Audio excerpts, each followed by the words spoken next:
হরে কৃষ্ণ।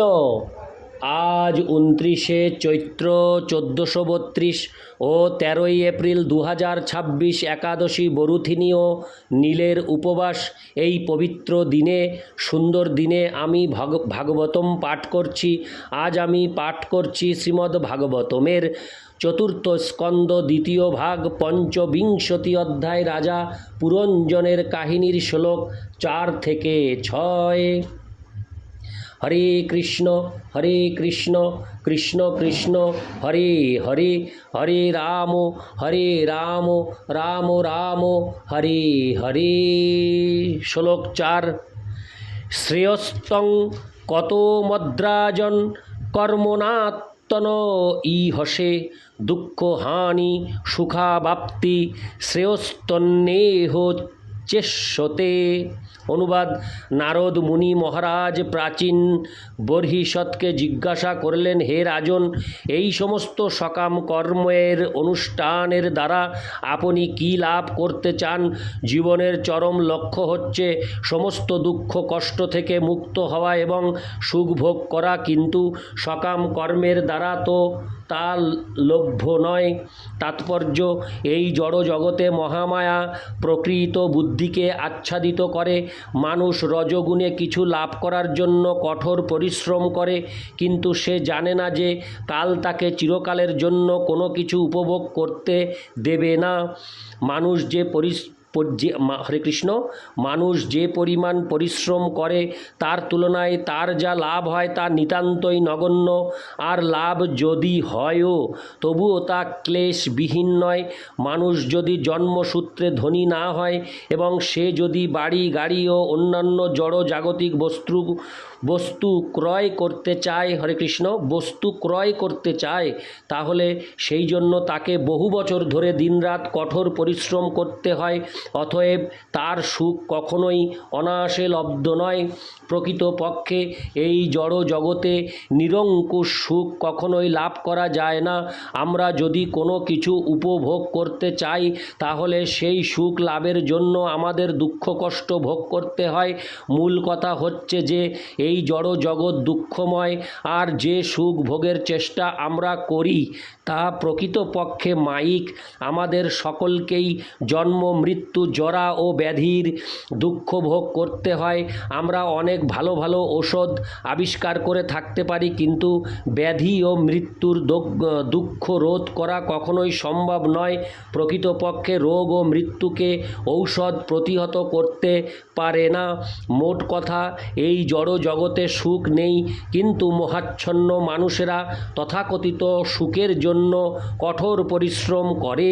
বাস্তবিক পক্ষে এই কঠোর পরিশ্রম করার পন্থাকেই সুখ বলে মনে করা হয়। সেটিই হচ্ছে মায়া।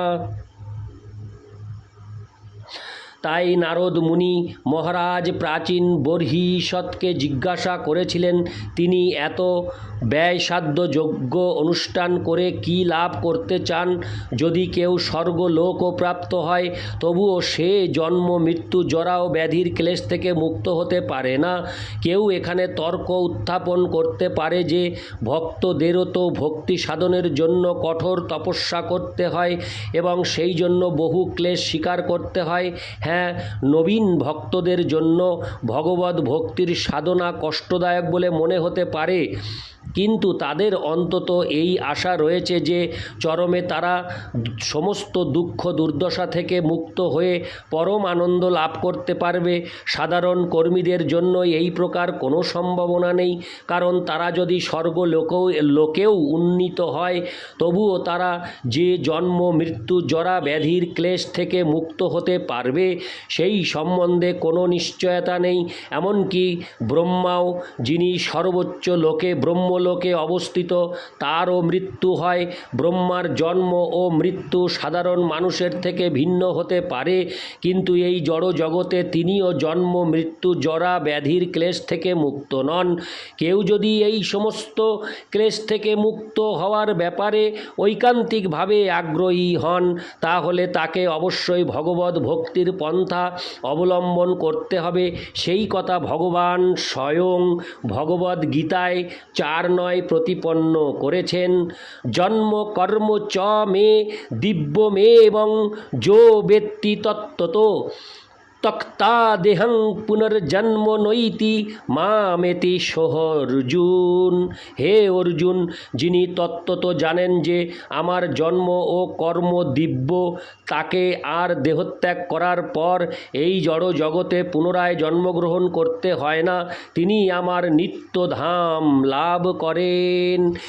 এইভাবে পূর্ণ কৃষ্ণ চেতনা লাভ করার পর ভগবত ভক্তিকে তার মৃত্যুর পর আর এই জড় জগতে ফিরে আসতে, হরে কৃষ্ণ, এইভাবে পূর্ণ কৃষ্ণ চেতনা লাভ করার পর ভগবত ভক্তকে তার মৃত্যুর পর আর এই জড় জগতে ফিরে আসতে হয় না, তিনি তার প্রকৃত আলয় ভগবত ধামে ফিরে যান। সেটিই হচ্ছে সুখের চরম অবস্থা, যাতে দুঃখের লেশ মাত্রও থাকে না। ইতি শ্লোক 4। শ্লোক 5। রাজোবাচ ন জানামি মহাভাগো পরং কর্মাপবিদ্ধোধি ব্রহ্মী মে বিমলং জ্ঞানং যেন মুচ্চেয় কর্মভি।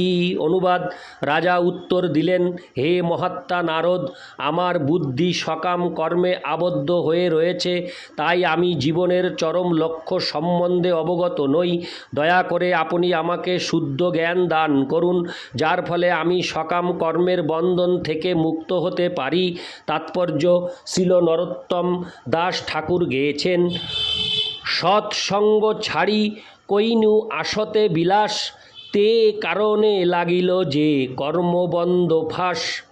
মানুষ যতক্ষণ সকাম কর্মের বন্ধনে আবদ্ধ থাকে ততক্ষণ তাকে একের পর এক শরীর ধারণ করতে বাধ্য হতে হয়, তাকে বলা হয় কর্মবন্ধ ফাঁস। মানুষ পাপ কর্মে লিপ্ত হোক অথবা পুণ্যকর্মে লিপ্ত হোক, তাতে কিছু আসে যায় না, কারণ উভয়ই জড় দেহের বন্ধনের কারণ। পুণ্যকর্মের ফলে কেউ ধনী পরিবারে জন্মগ্রহণ করতে পারে এবং সুন্দর দেহ ও উচ্চ শিক্ষা লাভ করতে পারে, কিন্তু তার অর্থ এই নয় যে তার ফলে তার দুঃখ কষ্ট চিরতরে নিবৃত্ত হয়। পাশ্চাত্যের দেশগুলিতে সম্ভ্রান্ত ধনী পরিবারে জন্মগ্রহণ করা অস্বাভাবিক নয় এবং উচ্চ শিক্ষা ও অত্যন্ত সুন্দর দেহ লাভ করাও অস্বাভাবিক নয়, কিন্তু তার অর্থ এই নয় যে পাশ্চাত্যের দেশগুলিতে দুঃখ কষ্ট নেই। বর্তমানে পাশ্চাত্যের যুবক যুবতীদের যথেষ্ট শিক্ষা, সৌন্দর্য ও ধন সম্পদ থাকা সত্ত্বেও এবং যথেষ্ট খাবার, বেশভূষা ও ইন্দ্রিয় সুখ ভোগের প্রচুর সুযোগ সুবিধা থাকা সত্ত্বেও তারা অত্যন্ত দুঃখী। প্রকৃতপক্ষে তারা এত দুঃখী যে তারা হিপি হয়ে যাচ্ছে এবং প্রকৃতির নিয়মে তাদের এক অত্যন্ত দুঃখময় জীবন গ্রহণ করতে হচ্ছে।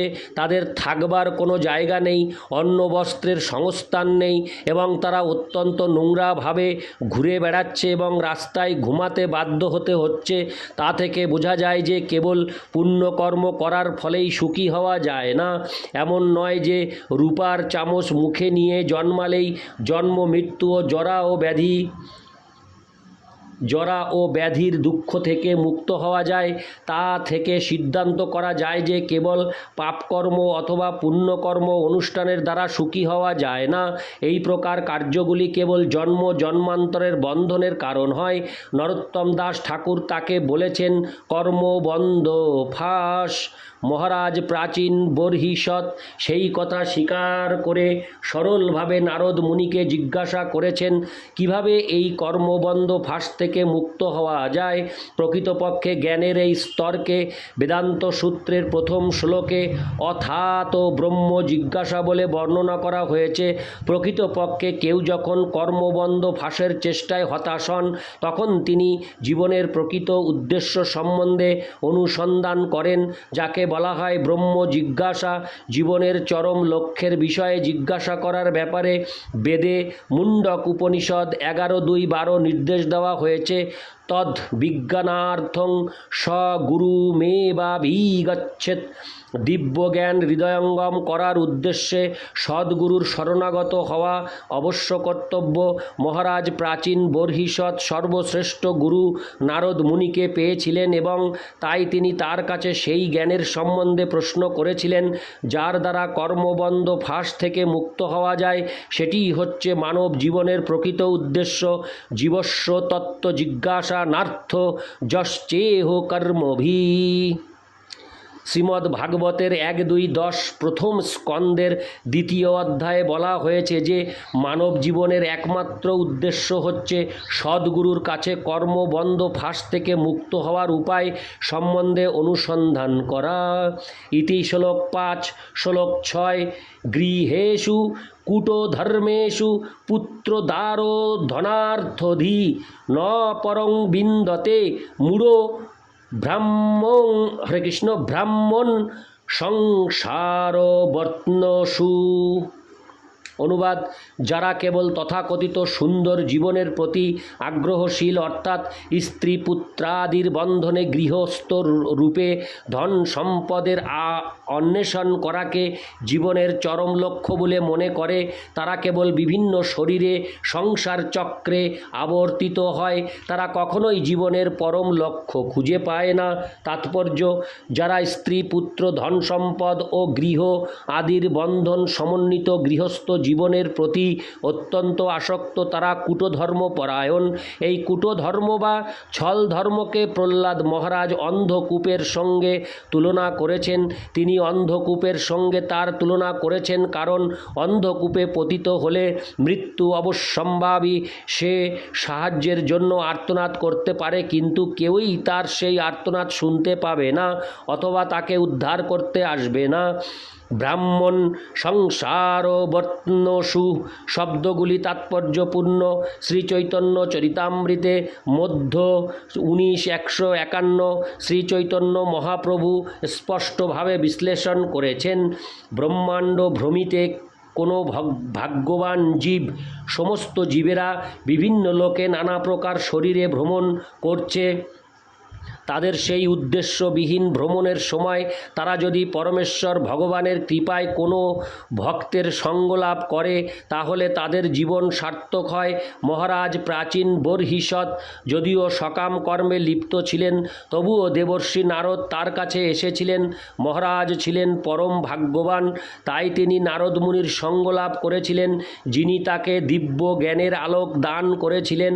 সাধুদের কর্তব্য হচ্ছে নারদ মুনির পদাঙ্ক অনুসরণ করে পৃথিবীর প্রতিটি নগরে ও গ্রামে ভ্রমণ করে মোহাচ্ছন্ন মানুষদের জীবনের লক্ষ্য সম্বন্ধে উপদেশ দিয়ে তাদের কর্মবন্ধন থেকে উদ্ধার করা। ইতি শ্লোক 6। হরে কৃষ্ণ কৃষ্ণ কৃষ্ণ হরে হরে, হরে রাম রাম রাম হরে হরে। হরে কৃষ্ণ।